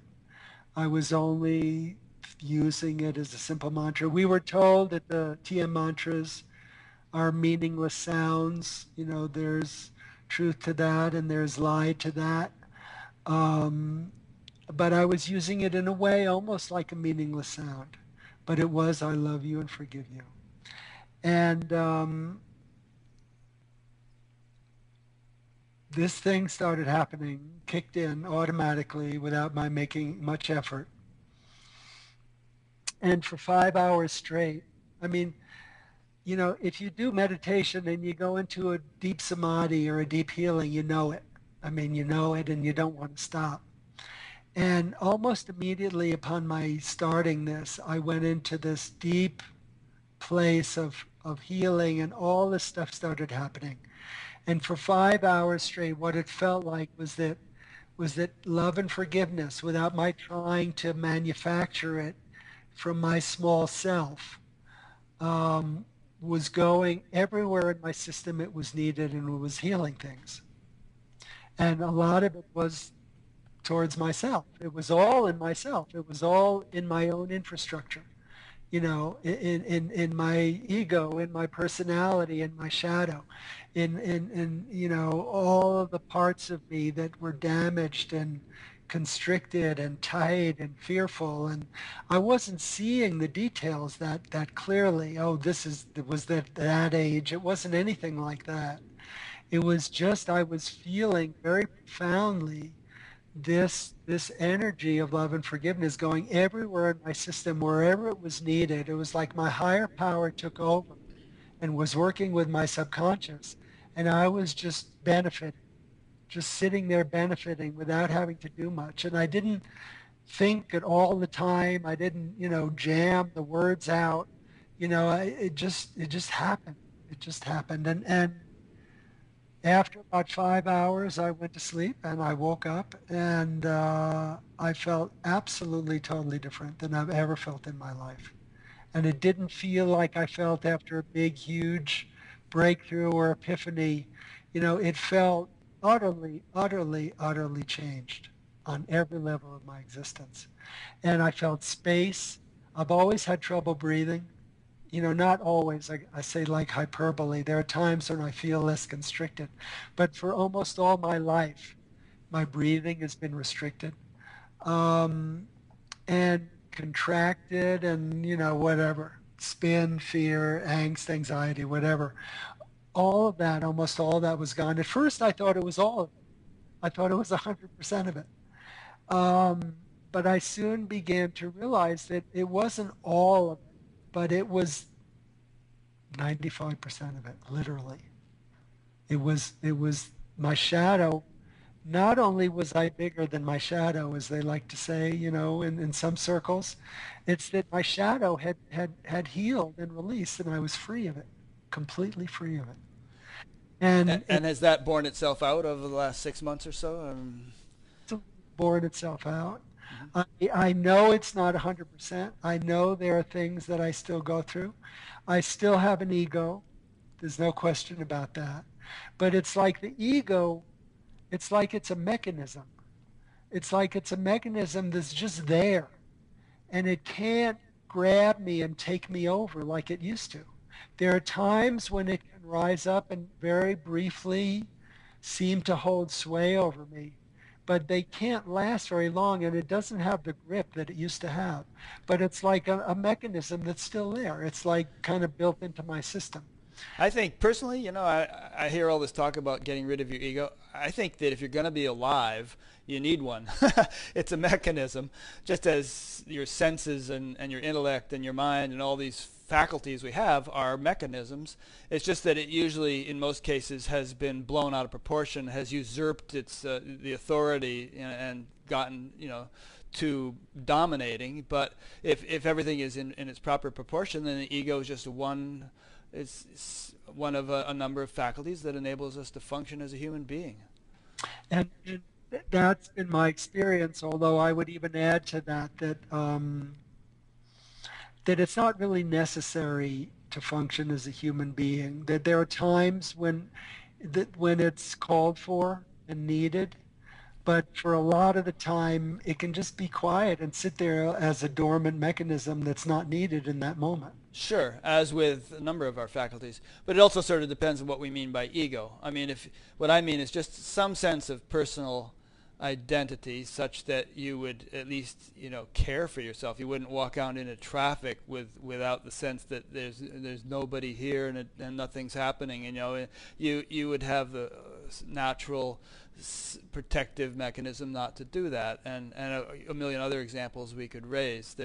If you whack your thumb with a hammer, the pain is felt locally. It's not felt on Mars, because there is some individual entity. There's some biological mechanism of which an ego is part of its functioning. At least that's my current understanding. I mean, a year from now I might totally refute that, but anyway. Yeah, I have a slightly different take on the ego. What's your take? Me, me, me, me, me, me, me, me, me, me, me, me, Well, me. yeah, that's what I mean by the distorted, overblown aspect of it. That faculty which serves a natural function can get distorted and blown out of proportion, and then it's all about me. Yeah, but we're splitting hairs here, I think, and Okay. we might be on the same page. But for me, the self-preservation and the individual identity of a three-dimensional being, that's not the ego. That's the three-dimensional persona, if you will, Okay. or the way we have that we need to differentiate ourselves from other beings. But for me, the ego, the mechanism is by definition the me mechanism, Mm. the me that wants to be self-important, the me that wants everything that it wants. And in my experience, that doesn't die either, or at least for me, that hasn't completely gone away. And that's what can come up every once in a while and look as if like it's taking over and even take over for a few minutes here and there. But it doesn't have the grip that it used to have. It can't really rule me for more than, however long, 15 minutes or 10 minutes or, whatever it is. And that's slightly different from the the self-preservation mechanism and the differentiation mechanism that differentiates me from other beings. Okay, so it's a matter of how we define it, and so I see what you mean. And but but it has borne out. What I would say is that my life is love-based. My life is happiness-based. My life is creativity-based. My life is freedom-based. I'm a happy camper. I mean, and most of my life, there were years when I was with Maharishi when I was a happy camper. But, that was the rarity. That was very rare. For most of my life, I wasn't a happy camper. For a lot of my life, I longed for death. I didn't want to be here. The 3D wasn't for me. But that's completely turned on its head, and ever since that night, and there's been progress since that night also. I feel like my life is love-based and generosity-based and embracing instead of wanting to get away from, and it's completely different than it was. And I don't think my technique is, and I haven't said what it is yet really, but is going to have that huge, profound effect on many people in 5 hours. I believe that there are people out there that it could have that potential with. People who have done a lot of work, who are, have done pretty much everything else that they could possibly do and are there, and that's all it's going to take.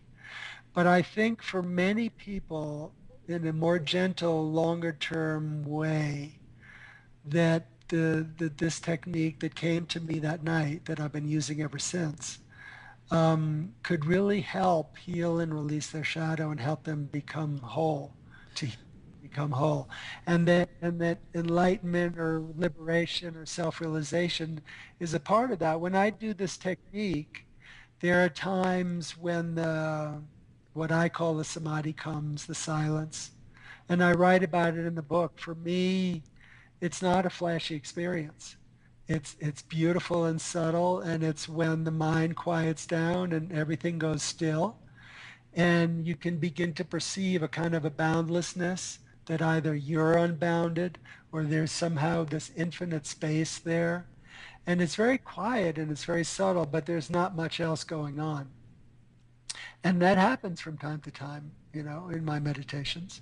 And I love it when it happens. And when it happens, I'll either sometimes very gently think, I love you and forgive you every once in a while, or I'll just sit there and enjoy it. So that transcendent thing, I'm not against it. I love it. And I think it's a very valuable, wonderful thing. But when we try to go for the state where it's the basis of our existence all the time, and we don't deal with what needs to be healed and released, then we get ourselves into usually a problematic situation. So do you think it's possible that you were just on the brink of happy camperdom that night, and you were shifting into it, and you sat there and you picked up I love you and forgive you, and that was almost coincidental? Or do you think that the I love you and forgive you actually really was the fulcrum or whatever that created the shift you underwent? It was my experience that it was the fulcrum. And I even almost use that analogy on my website in my book. And I say something like, it was the lever that dumped 1,000 tons at sea. And that was my experience. That's how it felt. I had a good experience after the New Warrior Training Adventure, and then I went into a little dark night of the soul. And I wrote a poem from that dark night of the soul, and then I wrote a poem from my state after that night, and I have them both in my book and my website. But it was my experience that was the lever, and that has the potential to be the lever for perhaps many people. Okay. And as you said, you haven't thoroughly described the technique yet, but a minute ago, you were talking about going into a nice samadhi state, and maybe occasionally in that state you'll think, I love you and forgive you. But when that doesn't happen, the samadhi state, are you kind of in a deeper state anyway when you just close your eyes and settle down and do I love you and forgive you? Or is it more like you might feel like you're just on the surface and doing this thing, but it has its effect nonetheless? Well, for me, the meditative state is a deeper state almost by definition.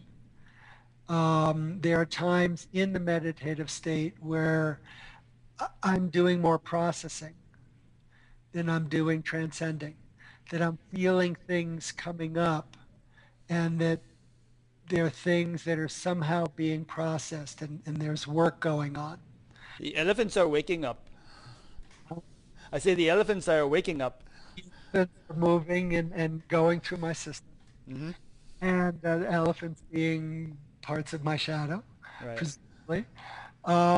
Even things from the day that I'm working through. You know how sleep is supposed to be working through things in your day. Sometimes meditation can be working through things in your day, not Sure. necessarily consciously and deliberately, but things come up that need to be processed that you didn't get to fully process in that moment. When those things are going on, then I could say, yes, I'm in a less deep place as when everything is quiet and I feel the infinite. Then I'm in a deeper place. But even, when I close my eyes, just going in the inward direction um, brings one into a slightly deeper place than being in the outer directed mode. So when I'm not in samadhi or in a place of quiet and stillness, usually what's happening is that I'm going through some kind of processing or other. So what haven't you told us yet about this love you and forgive you thing that people need to hear? The most important thing, and the thing that I would like to convey more than anything else, is that, first of all, I offer this technique to everyone free. And it's free at my website. And I strongly encourage you to read my website in its entirety, because I think all the information there has its place and can be of value. I can just tell you what the technique is in a moment, but it's very easy to dismiss. Both the ego will want to dismiss it. And, it's, oh yeah, I know what that is. What can that do for me? Um, so I would really recommend that you read my website, and I would request and encourage you and love you if you bought my book, because I believe the book is really the vehicle that can spread, that can bring this to more people. And I believe this lever, this fulcrum, this very simple, easy technique of meditating um, really has the potential to free a lot of people from a huge amount of their shadow and constriction and limitation and become more fully who they are. And it's a whole different world when the shadow unloads, when the 10,000 tons dump at sea, or however many or however much or whatever. Um, you're more fully who you are. There's more promise, there's more creativity, there's more wonder, there's more joy, there's more happiness, there's more love, and there's more forgiveness. And that's the basis of your life, instead of not being so great being the basis of your life. Um, so I believe the book could do more, I'll say it, for this world than almost anything else out there. I can't help it. I tried everything else that I was drawn to, and this is the only thing that really did it for me. And yes, there was cumulative effect, and yes, I could have been closer, and yes, all of that stuff, definitely. But try it. See what it does for you, and give it a good honest shot. And all of that is explained in the website and the book. So there's that. And Yeah, I just want to say I'm always a little leery of universal prescriptions, or absolute panaceas, but it did work for you, and undoubtedly it's working for a lot of people that have picked it up since you've begun promulgating it, and uh, so why not? If a person feels inclined to do it, then great. I wouldn't even say a lot. And, I'm not saying it's going to work for everyone. I'm not saying it's a universal panacea. Right. Um, but but what I am saying, and what I do say in my website, and it can be misconstrued, and maybe it's not even misconstrued, maybe there is ego involved in it, is that what it does is it boils the healing process down to its two most essential ingredients. And that what really heals is love, and what really heals is forgiveness. And those two things are the two most essential things for healing. And those two things really do heal more powerfully when utilized in a different way than almost anything else out there could, because those are the things that heal. And you feel that actually just saying that phrase on a mental level uh, evokes love and forgiveness from within us to a significant degree. Yes, let me say the technique now. Um, the technique is meditating regularly. You know, every spiritual and religious tradition has some way of going within, whether it's prayer or contemplation or meditation or vision quest, whatever it is, it's some way of turning the attention into the inward direction as opposed to the outward direction. And in my experience, meditation is the most effective way of doing that. I've done vision quest. I loved it. I used it as a healing modality. I've done prayer. I've done contemplation. But for me, meditation and a regular meditation is the best way. And I think of it almost like hygiene, a daily form of hygiene, spiritual hygiene, physical hygiene, emotional hygiene. So it's a regular meditation 2 or 3 times a day. I do it 3 times. And what you do is you just very easily sit there. You don't have to have your spine straight. You don't have to think the mantra all the time. You know, all of the things that we think, you don't have to try to get the mind to be quiet, you know, that make it impossible for people to meditate. You have to drop all of those, because if you have an idea that you have to control the monkey mind, forget it. You're never going to be able to do it, ever. It's a false idea. The monkey mind is processing stuff that happened to you that you can't process, that you couldn't process at the time. So allow everything to happen that happens.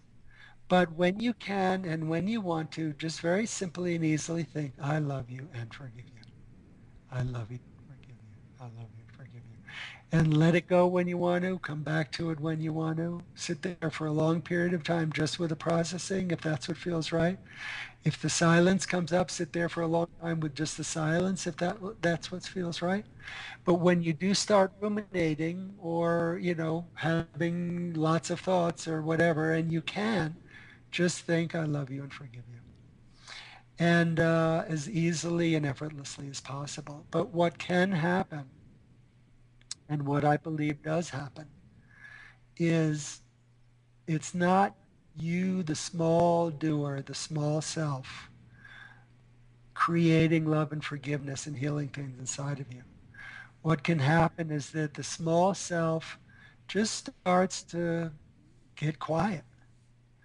And a higher power, your higher self, your inner wisdom, your inner guru, whatever you want to call it, the Sat Guru, whatever you want to call it, kind of gently, easily takes over without you even realizing it or thinking about it.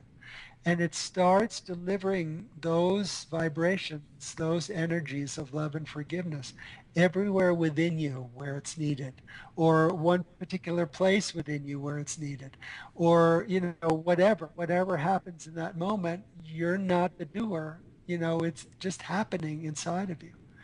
And that this little technique of thinking I love you and forgive you in your meditation has the potential to be the lever to heal and release the shadow, the stuff that's holding you back.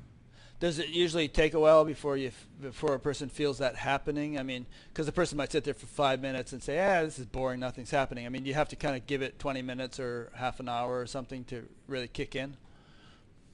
It's going to be different for everyone in every situation, every time they sit down to meditate. Um, you know, what I recommend, a bare minimum, an absolute bare minimum. And it may be different for different people when they do that, but for me, the bare minimum is after you wake up and maybe go to the bathroom and wash your mouth out or whatever, sit down for 5 minutes and meditate. Oh, 5 minutes is nothing. Anybody can do that. Anybody can do it. And before you go to sleep, after you've done anything else, everything else, sit up in bed and meditate for 5 minutes before you go to sleep. That's the bare minimum. I recommend longer than that, but it's the bare minimum that I recommend. And I believe in 5 minutes something could happen. If somebody has a mantra meditation or something else they've already been practicing, Vipassana or whatever, would you suggest like doing that for their usual period and then tagging this on the end of it? That's one of my recommendations. I recommend doing it in any way that works for you. My highest recommendation would be to let whatever you're doing go for a while and just try this exclusively for a month. That's what I would most deeply recommend. But if that doesn't work for you, I totally understand that. Either add on more time or do what you're doing a little bit less time and add this in. Again, I would recommend more than 5 minutes in the morning and the evening. I'd recommend an afternoon meditation as well. I meditate 45 minutes in the morning, about 20 minutes, give or take, in the afternoon, and anywhere from 5 minutes to half an hour more in the evening, depending on when I start to fall asleep. And when I start to fall asleep, even if it's after only 5 minutes, I can start having dream images, very faint dream images, or I'm getting very sleepy. Then I just lie down and fall asleep. So I don't recommend worrying about minutes at night. Right. So yeah, whatever way works for you. Add on a little more time, tack this in and do a little bit of less of what you're doing, or let go of what you're doing for a month and try this exclusively if that works for you. Okay, great. Anything else you'd like to say about this? Or have we covered it? Yeah. It's hard to convey. Everyone knows joy and everyone knows happiness. But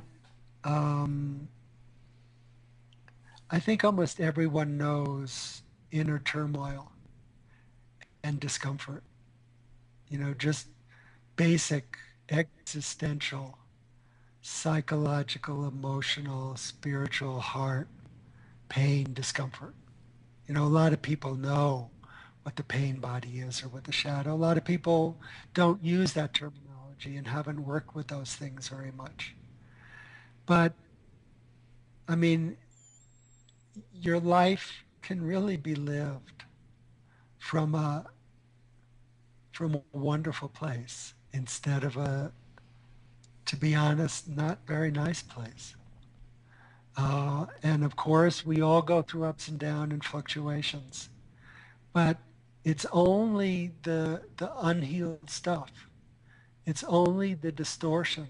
It's only the shadow that crimps our existence, that makes life not worth living, feel like it can be not worth living. And that truly can be healed now, I believe. And if we just allow for that, try, give the technique a little chance to see if it can help along those lines. And even if it's some other way, whatever it is, that healing, that wholeness is possible now. More so, I believe, than it ever has been. Because I believe that we are now, at the juncture of 2012. We're right there. And the world has become a very connected place.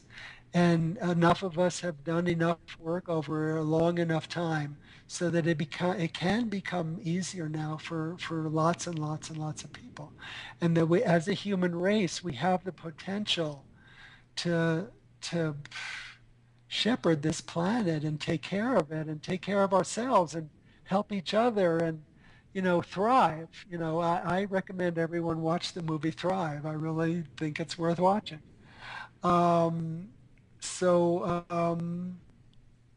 Good. So I was gonna. One more question occurred to me, which is that have you found that not only has your inner life been transformed by this and the way you feel, but have you truly become radically different in terms of the degree to which you love and forgive the people in your life and the people you happen to encounter? Yeah, Well, I mean, do people say, "Hey, whoa, what happened to Mark? He's a different guy now." um, I don't know how visible it is to people. I try to express it sometimes, but what I try to describe is that you know almost all the time I feel love flowing through me, love flowing through my heart, love for everything, love for every iota of creation, love for everyone out there, love for myself, love for life. Um, Which probably means you don't feel the depression that you had been prone to. right. It's It, like it kind of wipes that out. it wipes that out. There can be ups and downs. There were moments when I began to feel, am I going back to where I was before?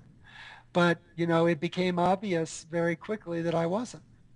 Hmm. So there'll definitely still be ups and downs.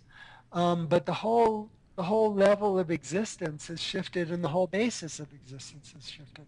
And where I thought you were going to go, and there are times when people have seen this and responded to it. But there are people have said to me, you seem completely different. And I said, I am completely different. Um, but I think for the most part, people haven't noticed it that much. But where I thought you were going to go is have my outer circumstances changed along with the inner circumstances? I'm still living in the same place. I still have as little money as I did before, pretty much. There's a tiny bit of income that started to trickle in. Um, but I wrote this book. I have this mission. I feel wonderful.